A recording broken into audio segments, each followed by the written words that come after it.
All right, whenever you're ready. Teachers spend an average of 50 hours per week on instructional duties, including an average of 12 hours per week on non-compensated, which means not paid for, related activities such as grading papers, bus duties, club activities, etc.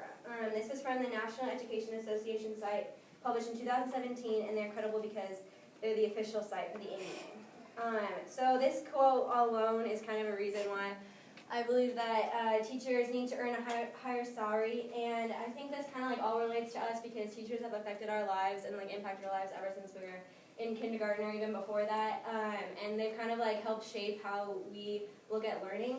And I mean, I know we all probably remember our bad teachers, but like raise your hand if you remember your your favorite teachers. Yeah. See, they like all impacted our lives.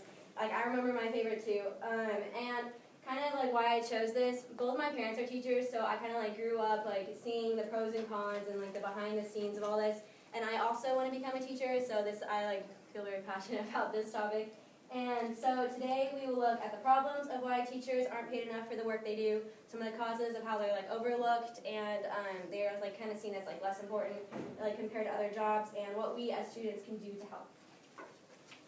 So we will start with the first problem. And the kind of like the general thing is like they aren't paid enough for the work they do. So starting with they work outside the classroom, and all this is also from the National Education Association site, published in 2017, and they're credible because like they're the official site of the NEA. And this is a quote from them. So even though school is only 7 hours, their day isn't over once the bell rings. Much of their work is also done at home, night, and on the weekends. And this is true because all like the grading papers and the planning lessons is kind of like done outside of the school days. And also another thing about teaching is kind of known for like having summers off, which they do, but a lot of it has to be like spent on second jobs or teaching summer schools or like taking extra classes to be able to earn a higher salary later on, just because they can't really live financially off of the pay right now. So moving on to the second point, they do more than just teach. This is from Casey Sidner, who published her article in 2016 and is credible for her many other articles and research. This is true as well because, especially like with elementary and stuff, it's kind of like teaching kids to like learning, and it helps them grow as they go along, and they really impact their lives. So they have to do more than just teach. They have to kind of like be like on a personal level with their students and stuff. And so for the third one, and the third and fourth are both from Victoria C., who published her article in 2017 and is credible for her many other articles written and research done on the topic.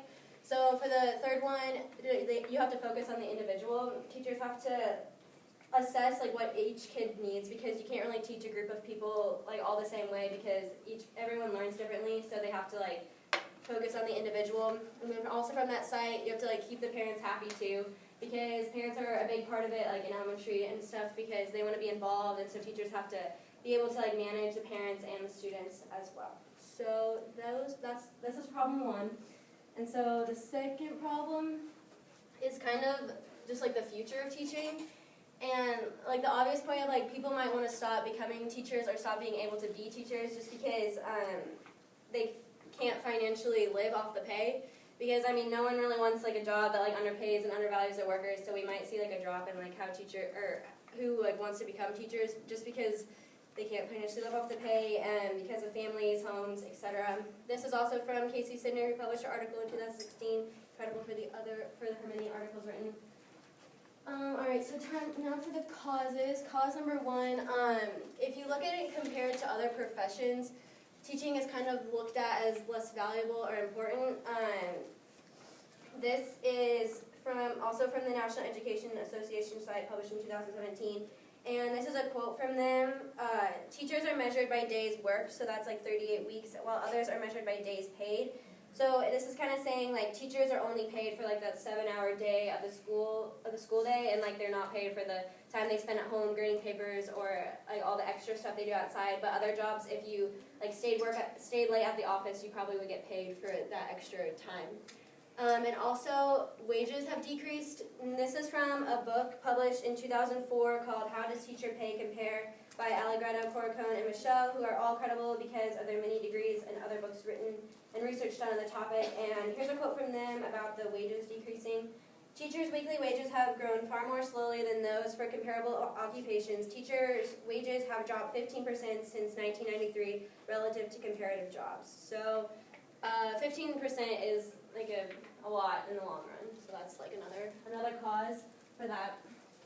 And cause number 2 is kind of just the fact that like teachers are overlooked because people think teaching is easy or like anyone can do that job, and that's like kind of why they deserve like the pay that they get. But like as we talked about in the problems, they do a lot like outside of the classroom, and they really like have effect on like our future generations. So that's problem cause.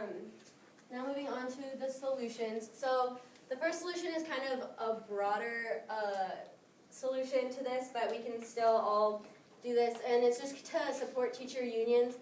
And teacher unions give teachers a voice, and it helps them to like be able to vote on things that they want to see changed and stuff like that. And so we can all support them just like in any way you can, just to be able to like talk positively about them or vote for candidates who support them.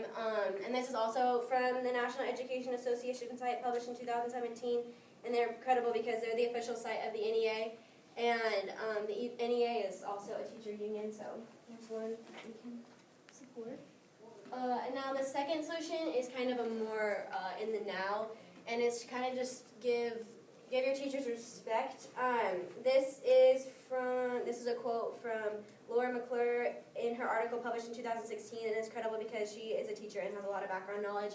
And she said, if teachers can feel valued, it makes their job all that easier.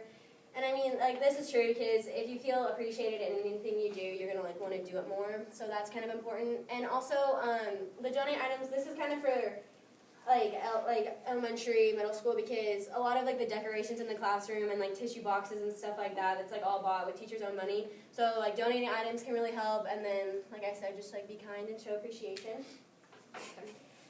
So now to conclude, we talked about the problems of how teachers aren't paid enough for the work they do, the causes of how teacher pay is compared to other jobs, and how we as students can help by support teacher unions and like show respect and stuff. So just to kind of like end on a quote by Casey Sidner, who published her article in 2016 and is credible for her many other articles and research done.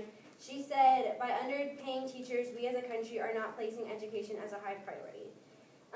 So, yeah, I believe that to be very true. But teachers are probably never going to get the pay they deserve just because it's kind of like already set in our society.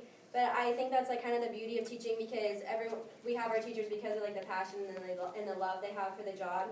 But I think like as we as students can really help give them the respect they deserve. So I hope I opened your eyes and you can kind of look at your teachers with a new light and give them an appreciation. Awesome, great job.